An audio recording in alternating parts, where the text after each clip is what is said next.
Hi there, I'm TechO. Welcome to TechO.com. This week, I want to talk about meeting your customers' requirements. It's all part of marketing. When you're marketing, you're trying to attract customers, and in doing so, one form or other in your messages or in your advertisements or in your marketing activities, one form or other, you are making promises. That's the promise of your brand. Now, you might not word it in such a way, I promise that if you buy from me, this will happen. But those are the sorts of marketing messages you put out. That if you buy this, it will satisfy this need, it will give you this benefit, it will make you feel this way. And that's how you attract people, is to get their emotions and show them that their emotions will be satisfied by your product or your service. There is one catch to this, of course. You must meet your brand promise. Think of how disappointing it is when you, say, read about a luxury restaurant and for the next few weeks you think, oh, we really must go there, and you get your spouse and you all get dressed up and it's going to be a nice romantic evening, and you walk in and they get your booking wrong. It's out by a half an hour, so you have to go around the block and wait around for half an hour. And then when you arrive, the tables haven't been cleaned properly. There's crumbs on the white tablecloth, and you're missing a knife in this fully laid out table. And then the waiter comes along, and you ask for a bottle of wine that's on the menu, and they say, oh, I'm sorry, we're sold out. So you start ordering your food, and potentially it goes downhill from there, despite this wonderful marketing about this luxury, white tablecloth, silver service restaurant that provides really good food. After that, you don't really care about the food. So you must meet the promise of your brand. Now, in my Smart Marketing course that's available on my website, there are 7 steps to creating your smart, focused, targeted marketing plan. Step 3 is about meeting the expectations of your customers. Steps 1 and 2 looks at your product and looks at your market to set up the needs that you need to actually meet. And the third step is to actually set up your business, change your business if necessary to meet those requirements. It's not simply a matter of your product. Think of that restaurant. It's not a matter of the best food.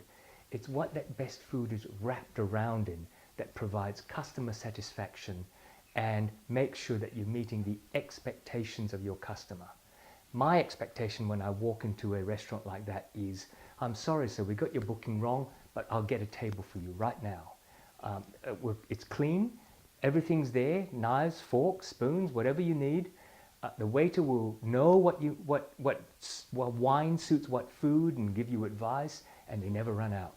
If they do run out, you know that well before you get there, and you're told of an alternative.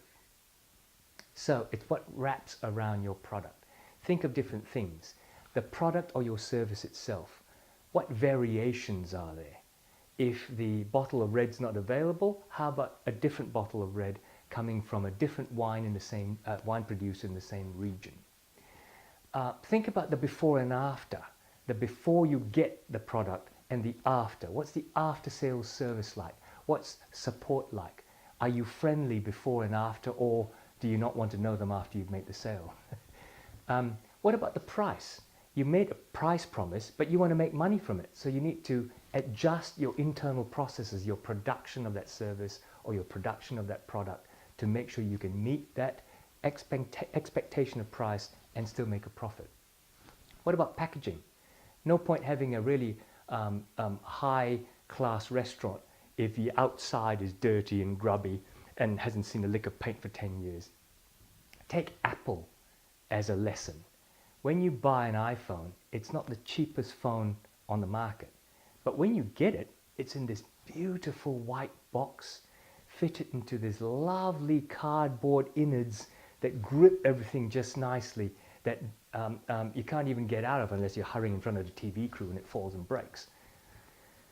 What about where your product or your service is available?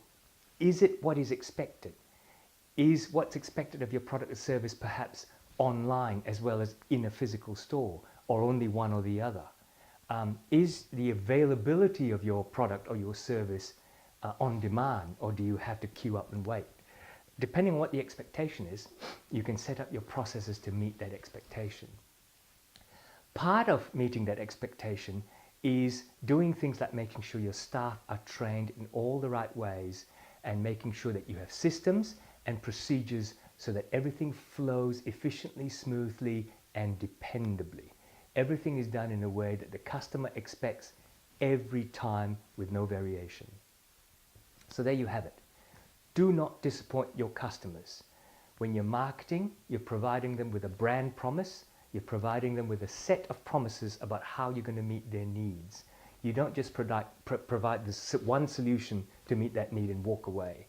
It's wrapped up around your whole product and your whole service to make sure that the entire sales experience meets your brand promise. Never disappoint them, because bad reputation spreads faster than good. So there you go.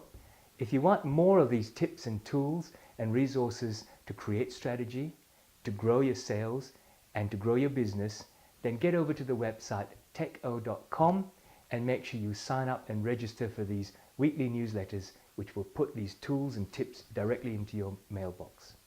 I'll see you next time.